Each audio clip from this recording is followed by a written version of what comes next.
ఏర్పడి 100 రోజుల తర్వాత మీ ముందుకు వచ్చున్నాం. ఎన్నికల సమయంలో ఇచ్చినటువంటి హామీ మొట్టమొదటి సంతకం నిరుద్యోగులు ఎక్కడైతే బాధతో ఉన్నారో, యువత పెద్ద ఎత్తున ఎన్నికల ప్రచారంలో పాల్గొన్నారో, గత ప్రభుత్వాన్ని మార్చాలనే ఆలోచనతో ఎన్నికల్లో ప్రచారంలో పాల్గొన్నారో, ఏదైతే వాళ్ళ బాధ ఉందో అర్థం చేసుకున్నటువంటి చంద్రబాబు నాయుడు గారు కావచ్చు, పవన్ కళ్యాణ్ గారు కావచ్చు, వచ్చి ప్రభుత్వం ఏర్పడిన తర్వాత మొట్టమొదటి సంతకమే మెగా డిఎస్సి మీద చేసినటువంటి ఘనత ఈ ప్రభుత్వాన్ని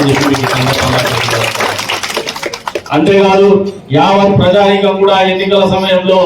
ల్యాండ్ టైటిలింగ్ యాక్ట్ అనేది మన కనీస పరిశ్రమ ఆఫీస్ లో కూడా ఇంప్లిమెంట్ అయింది, కొన్ని పైలట్ ప్రాజెక్ట్ కింద చేస్తే.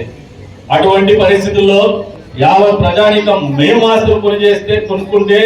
మా ఆస్తి పత్రాలు తీసుకుపోయేసి జగన్మోహన్ రెడ్డి ఫోటో పెట్టి ఆయన ప్రభుత్వం దగ్గర వాళ్ళ ఒరిజినల్ పత్రాలు పెట్టుకుని మనకు కలర్సి రాసిస్తారంటే ఏ రకమైనటువంటి భద్రత లేనటువంటి పరిస్థితుల్లో ప్రజానీకం బతకాలనే ఆలోచనతో భయాందోళనలకు గురవుతూ ఉంటే ఈ ప్రభుత్వం ఏర్పడుతూనే ల్యాండ్ టైటిలింగ్ యాక్ట్ రద్దు చేస్తామని చెప్పి మాట చెప్పి రద్దు చేసినటువంటి ఘనత ఈ 100 రోజుల్లో మీ అందరి ముందు కూడా తీసుకొస్తాము. అంతేకాదు ఎన్నికల సందర్భంగా ఏదైతే సామాజిక పెన్షన్లు, ఈ పెన్షన్స్ అనేది స్వర్గీయ నందమూరి తారక రామారావు గారు ప్రవేశపెడితే అది తరతరాలుగా రూపాంతరం చేసి గత ప్రభుత్వ హయాంలో పెంచుకుంటూనే 3000 రూపాయలకు వస్తే 3000 రూపాయలు కాదు 4000 రూపాయలు మా ప్రభుత్వం వచ్చిన వెంటనే అమలు చేస్తామని చెప్పేసి మాటించి, ఏదైతే మేము ఎన్నికల మేనిఫెస్టో రిలీజ్ చేసే టైం నుంచి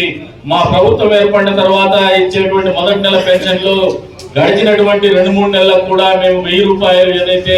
3000కు 4000 మధ్య అంతరం ఉందో అది కూడా మీకు అందిస్తాం, 7000 రూపాయలు మొదటి నెలలో పెన్షన్ ఇస్తామని చెప్పేసి చెప్పినటువంటి మాట కట్టుబడి 7000 రూపాయలు పెన్షన్ ఇచ్చినటువంటి ఘనత కూడా ఈ ప్రభుత్వానికి 100 రోజులు ఇస్తాం. అంతేకాకుండా 3000 పెన్షన్ ని 4000 రూపాయలు పెన్షన్ చేస్తూ ప్రతి నెల 1వ తారీఖున టంచన్గా జగన్మోహన్ రెడ్డి పదే వాలంటీర్ వ్యవస్థను తీసుకొచ్చేసి ఎప్పుడు కూడా మాట్లాడేవాడు. వాలంటీర్ వ్యవస్థ మీ ఇంటి దగ్గరకు వచ్చే పెన్షన్లు ఇస్తున్నారు, వాలంటీర్ వ్యవస్థ లేకపోతే మీకు పెన్షన్లే రావు, 1వ తారీఖు వస్తే మీకు పెన్షన్లు ఇచ్చేటువంటి పరిస్థితి ఉండదని మాట్లాడినటువంటి జగన్మోహన్ రెడ్డి గారికి సమాధానం చెప్తూ ప్రతి నెల 1వ తారీఖున మామూలుగా 9-10 గంటల లోపే 1వ తారీఖున